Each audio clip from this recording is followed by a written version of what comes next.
আজিজুল সাহেব আপনি এতক্ষণ শুনলেন, আপনাকে আমি নির্দিষ্ট একটা কারণে এনেছি, বিলম্বে বোধোদয় আপনাদেরও হয়েছে। কিভাবে? এই বামপন্থীদের আমি দেখছি, বামপন্থীরা পলিট ব্যুরো থেকে, সিপিআইএম আমি 3 বার পড়েছি জানেন তো, পলিট ব্যুরো থেকে বলছে ঢোক গিলে যে হ্যাঁ হিন্দুদের বাড়িঘরদোর ভাঙচুর হয়েছে, তাদের মন্দির জ্বালিয়ে দেওয়া হয়েছে এবং মৌলবাদীদের হাতে চলে গেছিল। তো এটাই তো আমরা বলছিলাম, এত বিলম্বে বোধোদয় এত ঢোক গিলে করছেন কেন? দেখো, আমি রাজনৈতিক পরিচিতি থেকে বলছি না, আমার সঙ্গে বাংলাদেশের সংখ্যালঘুদের যেটা মিল সেটা হচ্ছে আমিও ভারতবর্ষের সংখ্যালঘু, এবং আমি দ্ব্যর্থহীন ভাষায় যে কথাটা বলতে চাই, সংখ্যালঘুদের সে ধর্মীয় হোক, ভাষিক হোক বা অন্য যে কোনো কারণে হোক, সংখ্যালঘুদের কোনো জাত নেই, কোনো ধর্ম নেই, কোনো দেশ নেই। মানে একদম আমি বলছি যে কথা আমাকে বলতে দাও। তাহলে সংখ্যালঘু মন্ত্রক ভারতে আছে তো? তুমি আজকে বাংলাদেশ আজিজুল দা, আমার যেহেতু সময় অল্প অল্প করে আমি ছোট ছোট করে আপনার সাথে আসবো, এটা নিয়ে বড় ডিবেট করার প্রয়োজন। ভারতবর্ষের সংখ্যালঘু মন্ত্রক আছে, ভারতবর্ষের সংখ্যালঘু উন্নয়ন মন্ত্রক আছে তো? আছে তো? মাইনরিটি ডেভেলপমেন্ট কমিশন আছে, তাহলে বাংলাদেশে কেন থাকবে না? বাংলাদেশের হিন্দুদের জন্য কেন থাকবে না? ভারতে যদি থাকে বাংলাদেশের হিন্দুরা কি দোষ করলো? কেন করেনি আমি আচ্ছা, আপনি ভারতে সংখ্যালঘু, আপনি ভারতে আপনার ধর্মীয় অনুষ্ঠান ঈদ হোক বা অন্যান্য অনুষ্ঠান হোক তাতে আপনি ছুটি পান, বাংলাদেশে কেন দুর্গাপূজার সময় 5 দিন ছুটি পাবে না? এইগুলোই তো সিম্পল কথা। আমি বলি এবার তুমি যদি সব বলে দাও, তুমি আজকে তুমি বাংলাদেশের সংখ্যালঘুদের নিপীড়নের বিরুদ্ধে যেভাবে সোচ্চার হয়েছো, 2014 সাল থেকে ভারতবর্ষে সংখ্যাগুরু মৌলবাদী অংশদের দ্বারা, এবং রাজনৈতিক একটি গোষ্ঠীর দ্বারা এই ভারতবর্ষের সংখ্যালঘুরা যেভাবে নিপীড়িত হয়েছে এবং আন্তর্জাতিকভাবে স্বীকৃত, তুমি কি এই চিৎকার, তোমার এই যে সরব উপস্থিতি মিডিয়াতে আমরা লক্ষ্য করেছি? বাংলাদেশের সংখ্যালঘুদের সাথে যা হচ্ছে ভারতের সংখ্যালঘুদের সাথে তা হয় না। ভারতের সংখ্যালঘুরা বর্ডারে গিয়ে বলে না যে আমাকে বাংলাদেশে নিয়ে যান, আমাকে পাকিস্তানে নিয়ে যান। ভারতের সংখ্যালঘুরা ভারতে থাকবে, বাংলাদেশের সংখ্যালঘুরা বাংলাদেশে থাকবে। আমি একবার মৃদুল দা আচ্ছা আমি একবার দেখুন কি সুন্দর একটি জায়গা তৈরি হচ্ছে এখানে, দুটি দেশের দুজন সংখ্যালঘু মানুষ, ভারতবর্ষে আপনি এবং বাংলাদেশে কল্লোল হাজরা সংক্ষেপে কি বলবেন? আপনাদের একটা রিপোর্ট পাঠিয়েছি, অনেক জায়গা ভাঙচুর হয়ে এবং গোবিন্দ প্রামাণিক যেটা বলছেন স্বার্থ নিয়ে কথা বলছেন, এক এক সময় সে এক এক দল, তখন আওয়ামী লীগের কখন বলতে পেলাম না, আপনার নেটওয়ার্কে ইস্যু হচ্ছে, একটু অসুবিধা হচ্ছে। আজিজুল দা আমি গোটা 5 তারিখের ঘটনার পর আমি দ্ব্যর্থহীন মাসে স্বীকার করে নিচ্ছি বাংলাদেশে সংখ্যালঘুদের উপর অত্যাচার হয়েছে। গোবিন্দবাবু মানলো কি মানলো না, আমরা অন্তত এইটুকু, কিন্তু সেটা কতটা রাজনৈতিক, কতটা ধর্মীয়, না, আমাকে একটা কথা বলুন, একটা কথা বলুন, বাংলাদেশের হিন্দুরা কি চাইছে?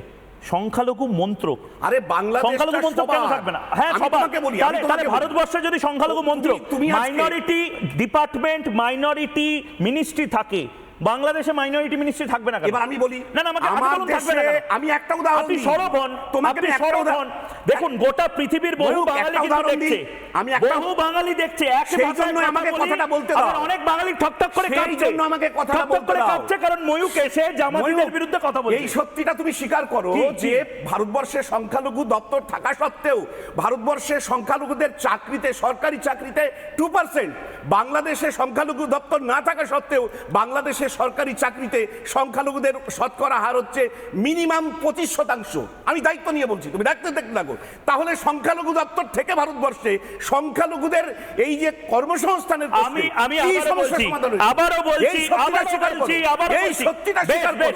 আচ্ছা গোবিন্দ দা, শেষ 1 মিনিট আপনার সাথে খুব ভালো লাগলো, আপনি এত স্পোর্টিংলি এখানে এসে ময়ূকের শোতে জানেন তো অনেকে আসতে চায় না, আবার ময়ূককে অনেকে বলে যে ময়ূকের শো দেখবো না, টিভি ভেঙে ফেলবো। আপনি এত কথা বললেন, শেষ একটা কথা বলুন গোবিন্দ দা, সময় অল্প, শেষ একটা কথা বলুন। আপনি বাংলাদেশে চান সংখ্যালঘুদের জন্য দপ্তর, সংখ্যালঘুদের জন্য মন্ত্রক চান কি? চান কি চান না? বাংলাদেশে সংখ্যালঘুদের মন্ত্রক চান কি চান না? হ্যাঁ কি না? আমরা চাই কিন্তু দেয় না। গুড। দুর্গাপুজোতে 5 দিন ছুটি চান কি চান না? দুর্গাপুজোতে 5 দিন ছুটি চান কি চান না? অবশ্যই চাই। তাহলে এগুলোই তো বলছে, এগুলোই তো সংখ্যালঘুরা বলছে। ইউনূস সাহেবকে বলুন, ইউনূস সাহেবকে বলুন 8 দফা, এই 8 দফা দাবি, সংখ্যালঘুদের এই 8 দফা দাবি সেটা মেনে নিতে। ভারত বাংলাদেশ একই সাথে থাকবো, ইলিশ মাছ খাবো, ভাত খাবো, রইব সুখে। আরেকটা দাবি তুমি করবে, আরেকটা দাবি করবে, আরেকটা দাবি করবে। বলো। সেই দাবি হচ্ছে তুমি বাংলাদেশের দুর্গাপূজার জন্য 5 দিনের কথা বলছো, এখানে ঈদ নিয়ে, ঈদের ডেট নিয়ে প্রবলেম হয়, 2 দিন ছুটির তুমি দাবি করবে ঈদের? পশ্চিমবঙ্গে 2 দিন ছুটি দেয়। কি বলছেন, কি বলছেন? যাই হোক আমি জানি না, আমি জানি না। আচ্ছা এইটা নিয়ে, আচ্ছা এটা নিয়ে কাল ডিবেট করব। হোক ডিবেট। বাংলাদেশ, ভারত, গোটা বিশ্বের যারা বাঙালি আছেন ছড়িয়ে দিন এই ক্লিপ। ময়ূক কাল আসছে রাত 8টায় ভারতীয় সময়, রাত 8:30টায় বাংলাদেশ সময়। কথা হবে চোখে চোখ রেখে। ধর্ম বিষয়ক মন্ত্রক সংখ্যালঘুদেরকে বলছেন ধর্মীয় প্রতিষ্ঠানে হামলার তথ্য জানান। বিজ্ঞপ্তি প্রকাশ করলো ধর্ম বিষয়ক মন্ত্রক। চালু করা হলো বিশেষ হেল্পলাইন নম্বর। বিশেষ হেল্পলাইন নম্বর কিসের জন্য চালু করা হলো? আমি নম্বরটা পড়েও দিচ্ছি, 01766843809। এটা বাংলাদেশের মানুষ যারা ধর্মীয় হিংসার শিকার হচ্ছেন, তারা এই নাম্বারে জানাতে পারেন। এখানে কিন্তু বিজ্ঞপ্তিতে একবারও লেখা হয়নি যে আওয়ামী লীগের যারা হিন্দুরা রয়েছেন, হিন্দু নেতা বা সমর্থক যারা আওয়ামী লীগ করেন, তারা শুধু জানান। আপামর বাংলাদেশের সংখ্যালঘুদের জানানো হচ্ছে। দীপাঞ্জন চক্রবর্তী এই মুহূর্তে আপনি রয়েছেন এবং গোবিন্দবাবু রয়েছেন ফ্রেমে। দীপাঞ্জন দা, গোবিন্দবাবু আপনাকে শুনতে পাচ্ছেন, গোবিন্দ দা এনএসজি জওয়ান, দীপাঞ্জন চক্রবর্তীকে আপনি শুনতে পাচ্ছেন। দীপাঞ্জন দা বলুন। দেখো, এই আমার বাংলাদেশের যে ভাই বোনেরা আছেন, আমি আপনাদের উদ্দেশ্যে একবার বলি, আমি কয়েকদিন আগে এই মোহাম্মদ ইউনূস যখন অন্তর্বর্তী সরকারের প্রধান ঘোষিত হলেন, আমি একটা ছোট্ট 1 মিনিটের 30 সেকেন্ডের একটা গল্প বলেছিলাম ময়ূকদের, যে একবার জঙ্গলে নিরীহ প্রাণী পশু যাদের, তাদের রক্ষা করবার জন্য একটা কমিটি তৈরি হয়। সে কমিটিতে ছিল ব্ল্যাক মাম্বা, নেকড়ে বাঘ, হায়না, চিতা ইত্যাদি। এবং এই কমিটির মেম্বাররা ভাবলেন যে আমাদের একজন নিষ্পাপ নিরীহ একটা মুখ দরকার। তার জন্য তারা খরগোশকে তৈরি করলো তাদের মুখ। আপনাদের এই অন্তর্বর্তী কমিটিতে মোহাম্মদ ইউনূস সাহেব একজন পণ্ডিত মানুষ, নোবেল লরিয়েট, কিন্তু সম্পূর্ণ সম্মান দিয়ে বলছি, যেখানে নজরুলের মতো লোক রয়েছে, যেখানে জামাতের আর হিফাজতের প্রাক্তন নবাব আমির রয়েছে খালিদ হোসেন, সেখানে কিন্তু ইউনূস সাহেব নিতান্তই নিরীহ নিষ্পাপ খরগোশ। আমার সন্দেহ রয়েছে যে অন্তর্বর্তীকালীন এর সময় কেটে যাওয়ার পরে যখন নির্বাচন হবে, যখন এই নজরুল আর খালেদ হোসেনরা রাজত্ব করবে, তখন আমাদের ওখানে সনাতনী হিন্দু ভাই বোনেরা কতটা ওরা নিরাপদে থাকতে পারবে। আর একটা কথা ময়ূক, তুমি প্রশ্ন করছিলে ওই গোবিন্দভোগ বাবুকে, উনি বিএনপির কিনা। এ তো অনেক রকম শোনা যায়, মানে আমি কারো তো ব্যক্তি আক্রমণ না করেও বলছি, কিন্তু যখন সনাতনী হিন্দুদের উপর আঙ্গুল উঠবে, এবং উনি যে জাস্টিফিকেশন দিলেন ওনার ভিডিওতে কোথাও নেই, এই গোবিন্দভোগ বাবু ফ্রিল্যান্সার কিনা বলা যায় না। গোবিন্দবাবু কি বলবেন? গোবিন্দবাবু দীপাঞ্জন চক্রবর্তীকে কি বলবেন? আপনি শুনতে পাচ্ছেন নিশ্চয়ই, আপনাকে সরাসরি বলে দিচ্ছে আপনি আসলে মুখোশধারী, আসলে আপনি হিন্দুদের হয়ে কথা বলছেন না, আপনি বিএনপির হয়ে কথা বলছেন।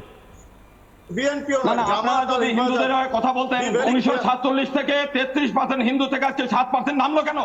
ভারত কি ভূমিকা রেখেছে এ পর্যন্ত? তাদের কারণে শেখ হাসিনা এবং শেখ মুজিবকে ক্ষমতায় রেখে বাংলাদেশের মৌলবাদ তৈরি করেছেন, মাদ্রাসা তৈরি করেছেন, বিশ্ববিদ্যালয়, আরবি বিশ্ববিদ্যালয়। আজকে আপনি কেন এখানে হিফাজতের কেন আপনি এখানে ওকালতি করছেন? এই মৌলবাদ তৈরি করার জন্য আপনি আজকে হিফাজত সুযোগ সুবিধা নেই আর বিএনপি জামাতের হয়ে আপনি ওকালতি করছেন কেন? যখন কমেছে তখন আপনি কি করেছিলেন? আপনারা করেছেন, আজকে মৌসুম আমরা করেছি সেটা দেখা যাচ্ছে। আপনার লজ্জা লাগে না? আপনি একজন সনাতনী হিন্দু বলছেন নিজেকে, আমি একজন গর্বিত হিন্দু।